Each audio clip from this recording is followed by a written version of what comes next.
Hiya, welcome back to another one of my videos. I've got myself some green tea, so feel free to pause this video, go and grab yourself a cuppa and join in with this little self-development talk type video. This video is all about how to live a stress-free life. I've wrote some notes here, so if I look down it's just because I'm referring to my notes and that, okay? So number one is make a daily plan. And what I mean by this is people often make weekly plans, monthly plans, yearly plans. But if you break your day up into just one day, hour by hour, stuff like that, that helps with my anxiety. So set goals. If you've got to do stuff in the day, even if from the morning, set an alarm, wake up at 8 o'clock in the morning or whenever you need to wake up to do whatever you need to do. You set that alarm, you set that goal for yourself to wake up at that time. Or if you've got the school run that morning, wake up at 7, wake up at 7:30, whatever time suit is fitting in with your lifestyle or what you have to achieve. And these alarms and reminders that you set could be for everything that you do in the day, even in terms of housework as well. Because I know in regards to my mental health and my anxiety, setting alarms and reminders really helps with my anxiety because it makes me feel like I don't have to keep watching the clock. My alarm will go off when I've got to do the next thing and stuff like that. If you've got anxiety, you'll really understand, but it really helps me manage that. It helps me manage my mental health and it helps me be stress free from the morning. Yeah, so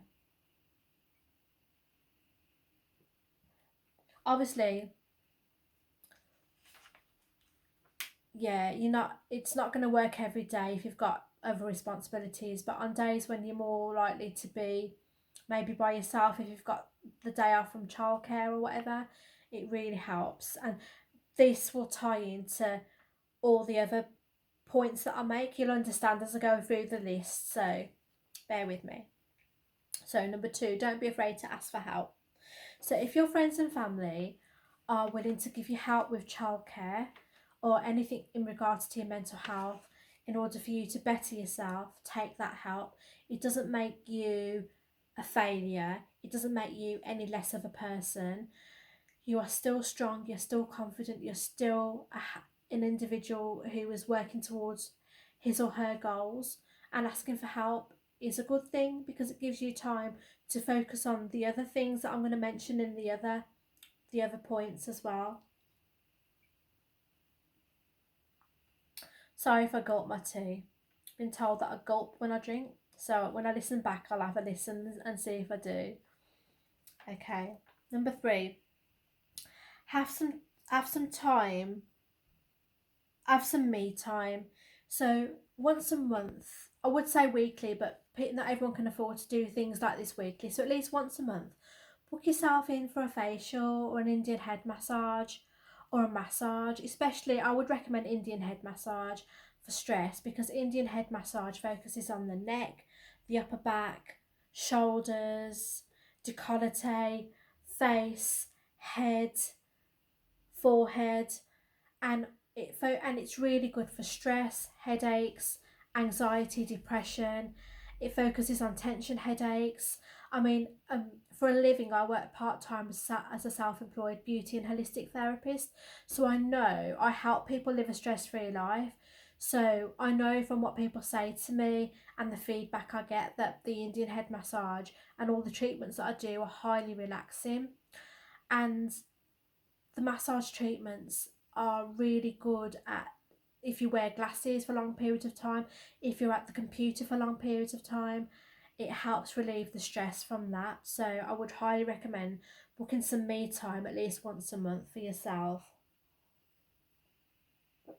And that ties in with number 2, the previous point, which I said don't be afraid to ask for help, because obviously if you ask for help and you've got time off, someone else has got the kids, you're able to then book yourself in for a facial or a massage or have some me time for yourself, so all the points relate to each other. Do you know what I mean? So I think I'm on number 4 now, yeah. So number 4, schedule some time for self-development, whether that is the gym, reading a good self-help book, listening to positive music, positive podcasts, YouTube videos, etc. That is like having me time as well, but that's something you can do daily rather than monthly like the massage. Daily listen to positive music. Why not? Listen to positive YouTube videos. Um, Go for a walk. Go to the gym. Yeah, walking is really good for your mental health. So I would recommend that. Getting out into nature, listening to the birds in the trees, being out in the sunshine, especially now I'm in the UK and it's so hot outside, enjoying the beautiful weather. The sunshine is so full of positive energy, it can make you so happy, and it's really good for your mental health. And number 5, which will make everything else make sense, so maybe I should have put this at number 1, but number 5, if you're able to and your mental health is at a stable, you're stable with your mental health, and you want to do something to better yourself but you can't work full time, work part time and claim the benefits that you need in order to help you work part time. So I'm not encouraging anyone to just claim benefits and not do anything, especially if you haven't got mental health problems. It's different if you are severely depressed and you can't work.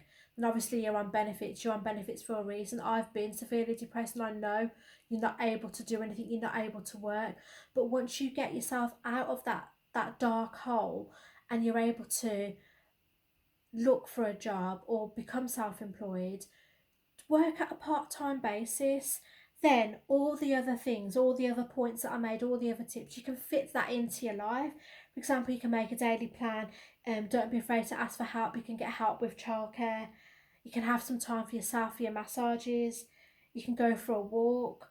Working part-time will give you a work-life balance, so you can fit all that in. You can spend time listening to music.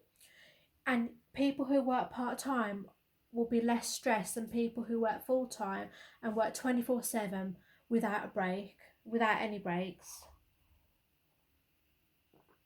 Working part-time obviously enables you to have a work-life balance, and it is just beneficial for your mental health. Mental health is the most important thing. If you're on medication, take your medication, but also do things like meditation, going for walks, you know. Also, in the meantime, treat yourself for a meal.